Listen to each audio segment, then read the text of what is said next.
तो फ्रेंड, स्वागत है आपका अपने चैनल लास्ट क्लास में। क्रैश कोर्स शुरू हो चुका है और ये क्रैश कोर्स उन बच्चों के लिए काफ़ी महत्वपूर्ण है जिनकी तैयारी अभी तक नहीं हो पाई है। तो क्रैश कोर्स के माध्यम से बिल्कुल शुरू से सभी विषयों की तैयारी करवाई जा रही है ताकि आपकी तैयारी काफ़ी अच्छी हो जाए और फाइनल बोर्ड परीक्षा में काफ़ी अच्छा नंबर आए। और ये क्रैश कोर्स रोज़ दिन में 1:30 बजे चलता है, तो रोज़ दिन में 1:30 बजे जुड़ के आप क्रैश कोर्स कर सकते हैं। और आज की इस वीडियो में गणित के काफी महत्वपूर्ण 10 ऑब्जेक्टिव प्रश्न बताएंगे, तो एक भी प्रश्न आप लोग स्किप मत कीजिएगा। वीडियो को प्लीज आप लोग शुरू से लेके अंत तक देखिएगा। और चैनल को अभी तक आप सब्सक्राइब नहीं किए हैं तो चैनल को सब्सक्राइब कर लीजिएगा।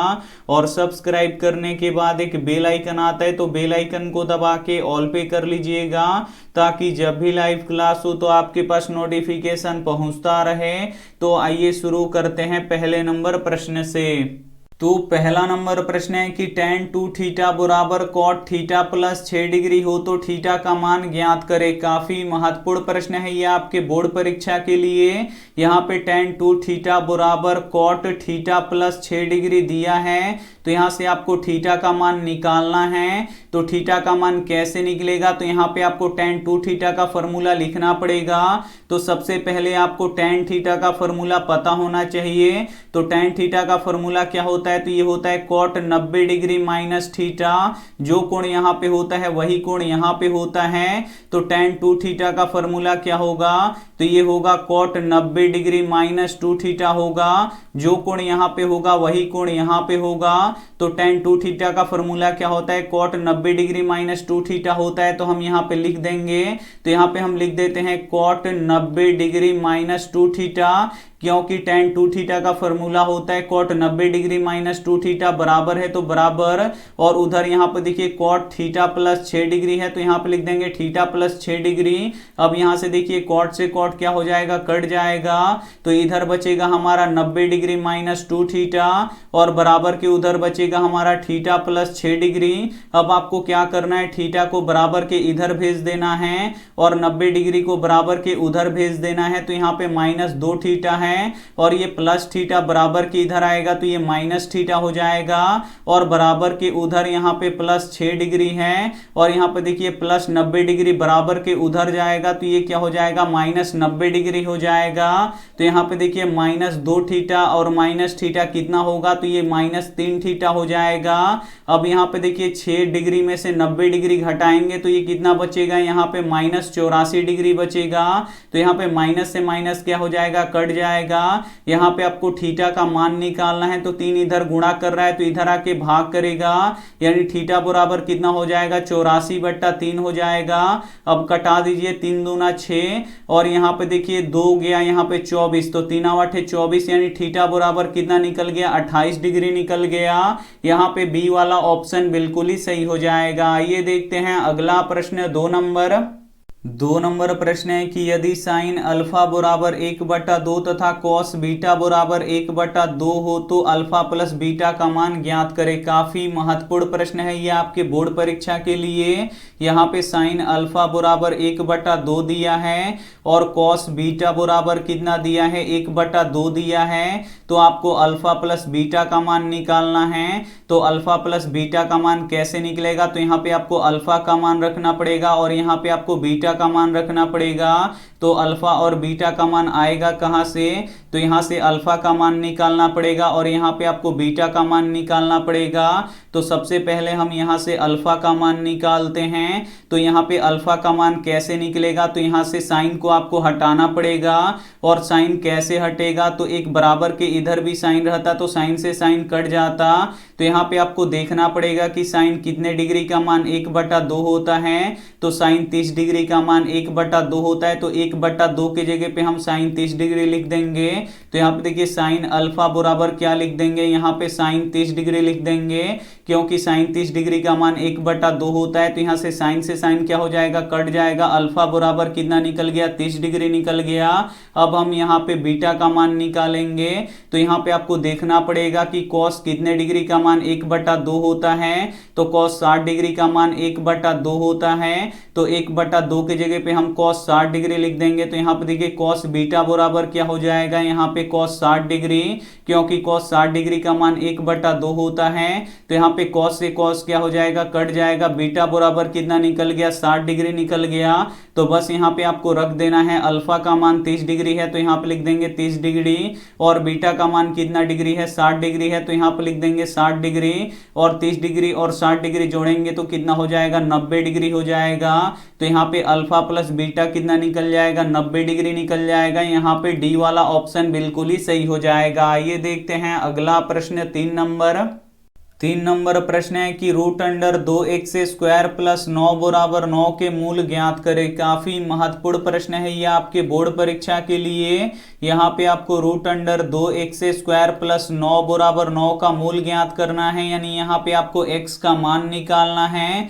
तो x का मान कैसे निकलेगा, तो सबसे पहले रूट को बराबर के उधर भेज दीजिए। तो रूट जब बराबर के इधर आएगा तो स्क्वायर हो जाएगा। तो यहाँ पे देखिए 2x² प्लस 9 बराबर क्या हो जाएगा, 9 का स्क्वायर हो जाएगा। अब यहाँ पे 9 का स्क्वायर कर दीजिए तो इधर 2x² प्लस 9 बराबर क्या हो जाएगा, 9 9 कितना हो जाएगा, 81 हो जाएगा। अब यहाँ पे देखिए आपको x का मान निकालना है, तो इस प्लस 9 को बराबर के उधर भेजना पड़ेगा। तो प्लस 9 बराबर के उधर जाएगा तो ये हो जाएगा -9। तो यहाँ पे लिख देते हैं 81 - 9। अब आपको क्या करना है कि 81 में से 9 को घटा लेना है। तो 81 में से 9 घटेगा तो ये 72 बचेगा। अब यहाँ पे आपको x का मान निकालना है, तो 2 इधर गुणा कर रहा है तो बराबर के इधर जाके भाग करेगा। तो x² बराबर क्या हो जाएगा, 72/2 हो जाएगा। और 2 से 72 कितना बार में कट जाएगा, 36 बार में कट जाएगा। तो x² बराबर कितना निकल गया, 36 निकल गया। अब आपको x का मान निकालना है, लेकिन यहाँ पे x² है तो स्क्वायर को क्या करेंगे, बराबर के उधर भेज देंगे। तो स्क्वायर बराबर के उधर जाएगा तो ये रूट में हो जाएगा। और जो रूट वाली संख्या होती है ये प्लस माइनस दोनों में होती है। तो x बराबर क्या हो जाएगा, प्लस माइनस, यहाँ पे देखिए रूट 36 का वर्गमूल कितना हो जाएगा, 6 हो जाएगा। यानी x का 2 मान निकलेगा, एक प्लस में 6 निकलेगा, एक माइनस में 6 निकलेगा। यहाँ पे सी ऑप्शन बिल्कुल ही सही हो जाएगा। तो उम्मीद करते हैं ये भी प्रश्न आपको काफी अच्छी तरीके से समझ में आ गया होगा। आइए देखते हैं अगला प्रश्न 4 नंबर प्रश्न है कि यदि बिंदु 3 4 समीकरण 3y बराबर ax प्लस 7 पर स्थित है तब a का मान ज्ञात करें। काफी महत्वपूर्ण प्रश्न है यह आपके बोर्ड परीक्षा के लिए। एक बिंदु है जिसका निर्देशांक यहाँ पे 3,4 दिया गया है और बोल रहा है कि ये बिंदु समीकरण 3y बराबर ax प्लस 7 पर स्थित है। तो इस a का मान आपको ज्ञात करना है। तो a का मान कैसे निकलेगा, तो यहाँ पे आपको y का मान रखना पड़ेगा और यहाँ पे आपको x का मान रखना पड़ेगा। तो इस y और x का मान आएगा कहाँ से, तो इस बिंदु से आएगा। तो इसमें का जो पहला होता है ये x का मान होता है और ये जो दूसरा वाला होता है ये y का मान होता है। तो बस यहाँ पे रख दीजिए 3 है तो 3 और y का मान कितना है, 4 है। तो यहाँ पे लिख देंगे 4, बराबर है तो बराबर, और यहाँ पे आपको a का मान निकालना है तो उसको वैसे ही छोड़ दीजिए। और x का मान कितना है, 3 है, तो यहाँ पे लिख देंगे 3। और यहाँ पे देखिए प्लस है तो प्लस, और यहाँ पे 7 है तो 7। अब आपको क्या करना है, इसे गुणा कर लेना है। तो 3 चौका कितना हो जाएगा, 12 हो जाएगा। और यहाँ पे देखिए a में 3 से गुणा करेंगे तो ये हो जाएगा 3a, और यहाँ पे प्लस 7 है तो यहाँ पे लिख देंगे प्लस 7। अब यहाँ से आपको a का मान निकालना है। तो 7 इधर जोड़ रहा है तो बराबर के इधर आके क्या करेगा, घटा देगा, यानी 12 - 7 हो जाएगा। और बराबर के उधर 3a बचेगा। तो 12 में से 7 घटेगा तो कितना बचेगा, 5 बचेगा, और उधर 3a बचेगा। अब यहाँ से आपको a का मान निकालना है। तो 3 इधर गुणा कर रहा है तो इधर आके भाग करेगा, भाग करने का अर्थ ये बट्टा के नीचे चला जाएगा। तो a का मान कितना निकल गया, 5/3 निकल गया। यहाँ पे b वाला ऑप्शन बिल्कुल ही सही हो जाएगा। ये देखते हैं अगला प्रश्न 5 नंबर प्रश्न है कि 196 के अभाज्य गुणनखंडों के घातों का योगफल ज्ञात करें। यहाँ पे आपको 196 के अभाज्य गुणनखंडों के घातों का योगफल ज्ञात करना है। तो सबसे पहले हम यहाँ पे 196 का अभाज्य गुणनखंड निकाल देते हैं। तो 196 किससे कटेगा, 2 से कटेगा। तो यहाँ पे कटा दीजिए, 2 9 18, 1 11 16, 2 8 16, ये 98 बार में कटेगा। और 98 किससे कटेगा, तो 98 2 से कटेगा। यहाँ पे कटा लीजिए। यहाँ पे 2 चौका 8 और 1 गया यहाँ पे 18, 2 नवा 18, ये 49 बार में कटेगा। और 49 किससे कटेगा? 7 से कटेगा। और 7 से 49 कितना बार में कट जाएगा? 7 बार में कट जाएगा। तो यहाँ पे 196 का अभाज्य गुणनखंड निकल गया है। तो यहाँ पे 2 कितना बार है? 2 बार है, तो यहाँ पे लिख देंगे 2 के पावर 2 गुणे, और यहाँ पे 7 कितना बार है? ये भी 2 बार है, तो यहाँ पे लिख देंगे 7 के पावर 2। तो यहाँ पे आपको 196 के अभाज्य गुणनखंडों के घातों का योगफल ज्ञात करना है, यानी जो ये घात है इसका आपको योगफल ज्ञात करना है, यानी जोड़ देना है। तो हम यहाँ पे जोड़ देते हैं 2 + 2, और 2 + 2 जोड़ेंगे तो कितना होगा? 4 होगा। यहाँ पे सी वाला ऑप्शन बिल्कुल ही सही हो जाएगा। तो उम्मीद करते हैं ये सभी प्रश्न आपको काफी अच्छी तरीके से समझ में आ रहा है। समझ में आ रहा है तो प्लीज आप लोग वीडियो को शुरू से लेके अंत तक देखिएगा, और वीडियो को आप लोग जरूर लाइक कीजिएगा।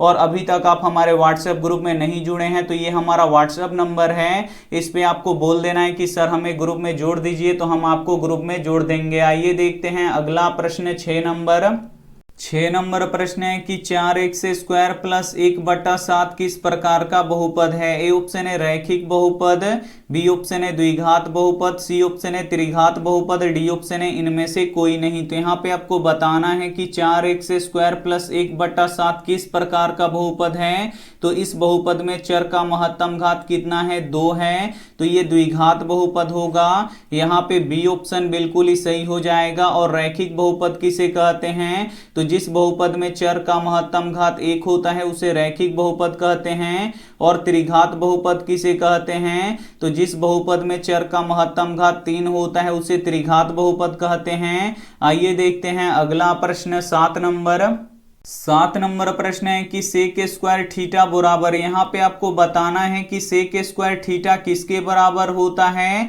तो यहाँ पे एक फॉर्मूला होता है sec² थीटा - tan² थीटा बराबर 1 होता है, ये एक फॉर्मूला होता है। तो यहाँ पे आपको sec² थीटा का मान निकालना है। तो -tan² थीटा इधर घटा रहा है तो बराबर के उधर जाके जोड़ देगा, तो इसको हम बराबर के उधर भेज देंगे। तो इधर बचेगा हमारा sec² थीटा, और बराबर के उधर हो जाएगा 1 + tan² थीटा। तो यहाँ पे देखिए sec² थीटा किसके बराबर होता है? तो 1 + tan² थीटा के बराबर होता है। तो यहाँ पे ए वाला ऑप्शन बिल्कुल ही सही हो जाएगा। आइए देखते हैं अगला प्रश्न 8 नंबर प्रश्न है कि किसी गोले का वक्र पृष्ठीय क्षेत्रफल 144 पाई सेंटीमीटर² हो तो उसकी त्रिज्या निकाले। काफी महत्वपूर्ण प्रश्न है ये आपके बोर्ड परीक्षा के लिए। यहाँ पे किसी गोले का वक्र पृष्ठीय क्षेत्रफल 144 पाई सेंटीमीटर² है, तो उस गोले की त्रिज्या निकालना है, यानी r का मान निकालना है। तो त्रिज्या कैसे निकलेगा? तो यहाँ पे गोले का वक्र पृष्ठीय क्षेत्रफल दिया है, इसी से निकलेगा। तो हम यहाँ पे लिख देते हैं गोले का वक्र, यहाँ पे हम लिख देते हैं गोले का वक्र पृष्ठीय क्षेत्रफल, और वक्र पृष्ठीय क्षेत्रफल कितना दिया है? 144 पाई सेंटीमीटर² दिया है। और गोले का वक्र पृष्ठीय क्षेत्रफल का फॉर्मूला क्या होता है? तो ये होता है 4πr², और 4πr² बराबर कितना दिया है? 144 पाई सेंटीमीटर² दिया है। तो यहाँ पे पाई से पाई क्या हो जाएगा? कट जाएगा। और 4 से 144 कितना बार में कटेगा? तो यहाँ पे कटा लीजिए, 4 × 3 = 12, 2 गया 24, 4 × 6 कितना हो जाएगा? 24 हो जाएगा, यानी ये 36 बार में कट जाएगा। तो r² बराबर कितना हो गया? 36 सेंटीमीटर² हो गया। अब यहाँ पे केवल आपको r का मान निकालना है, लेकिन यहाँ पे r² है, तो स्क्वायर को क्या करेंगे? बराबर के उधर भेज देंगे, तो रूट हो जाएगा। तो r बराबर क्या हो जाएगा? √36 सेंटीमीटर² हो जाएगा। अब यहाँ पे देखिए r बराबर क्या हो जाएगा? 36 का वर्गमूल 6 होता है, और सेंटीमीटर² का वर्गमूल क्या होता है? सेंटीमीटर होता है, यानी r का मान कितना निकल गया? 6 सेंटीमीटर निकल गया।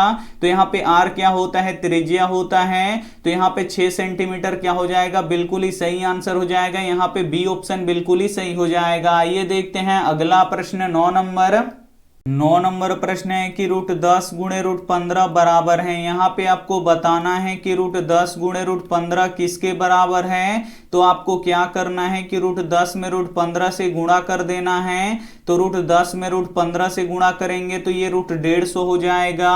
अब आपको क्या करना है कि 150 का अभाज्य गुणनखंड कर देना है। तो 150 किससे कटेगा, 2 से कटेगा, और 2 से 150 कितना बार में कटेगा, 75 बार में कटेगा, और 75 किससे कटेगा, 5 से कटेगा, और 5 से 75 कितना बार में कटेगा, 15 बार में कटेगा, और 15 किससे कटेगा, 5 से कटेगा, और 5 से 15 कितना बार में कट जाएगा, 3 बार में कट जाएगा। तो यहाँ पे 150 का अभाज्य गुणनखंड निकल गया है। तो 150 की जगह पे 150 का अभाज्य गुणनखंड लिख देंगे 2 गुणे 5 गुणे 5 गुणे 3। तो यहाँ पे देख सकते हैं 5 का जोड़ा लग रहा है, तो यहाँ से एक 5 क्या हो जाएगा, रूट से बाहर निकल जाएगा, और यहाँ पे 2 और 3 का यहाँ पे जोड़ा नहीं लग रहा है, तो ये रूट के अंदर ही रह जाएगा।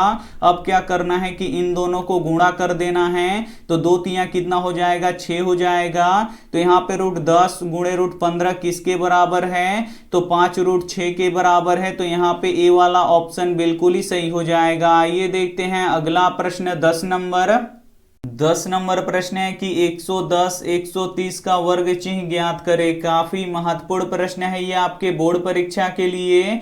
यहाँ पे आपको 110 130 का वर्ग चिन्ह निकालना है। तो वर्ग चिन्ह कैसे निकलता है, तो इन दोनों संख्याओं को जोड़ दिया जाता है और उसमें 2 से भाग लगा दिया जाता है, और कटने के बाद जो भी आता है वो वर्ग चिन्ह होता है। तो आइए इसका वर्ग चिन्ह निकालते हैं। तो क्या करेंगे, इन दोनों संख्याओं को जोड़ देंगे। तो यहाँ पे जोड़ देते हैं 110 प्लस 130, और इसमें हम 2 से भाग लगा देंगे। अब यहाँ पे देखिए 110 प्लस 130 जोड़ेंगे तो कितना हो जाएगा, ये 240 हो जाएगा, और बट्टा के नीचे 2 है तो यहाँ पे लिख देंगे 2, और 2 से 240 कितना बार में कट जाएगा, 120 बार में कट जाएगा। तो यहाँ पे वर्ग चिन्ह 110 और 130 का कितना निकला, तो 120 निकला। यहाँ पे डी ऑप्शन बिल्कुल ही सही हो जाएगा। तो उम्मीद करते हैं ये सभी प्रश्न आपको काफी अच्छी तरीके से समझ में आ गया होगा। आइए देखते हैं यहाँ पे होमवर्क प्रश्न, इसका जवाब आपको कमेंट बॉक्स में देना है कि cos 90 डिग्री माइनस ए किसके बराबर होगा। यहाँ पे आपको बताना है कि cos 90 डिग्री माइनस ए किसके बराबर होगा। तो जो भी ऑप्शन आपको सही लगे वो आप हमें कमेंट करके जरूर बताइएगा। और वीडियो को अभी तक आप लाइक नहीं किए तो प्लीज आप लोग वीडियो को लाइक कर दीजिएगा, अपने दोस्तों के पास इस वीडियो को जरूर शेयर कीजिएगा, और चैनल को अभी तक आप सब्सक्राइब नहीं किए तो चैनल को सब्सक्राइब करके साथ में बेल आइकन को ऑल पे दबा लीजिएगा, ताकि जब भी लाइव क्लास हो तो आपके पास नोटिफिकेशन पहुंचता रहे। थैंक यू फॉर वॉचिंग, मिलते हैं अगली वीडियो में, तब तक अपना ध्यान रखिए, मन लगा के पढ़ाई कीजिए। Take care and bye.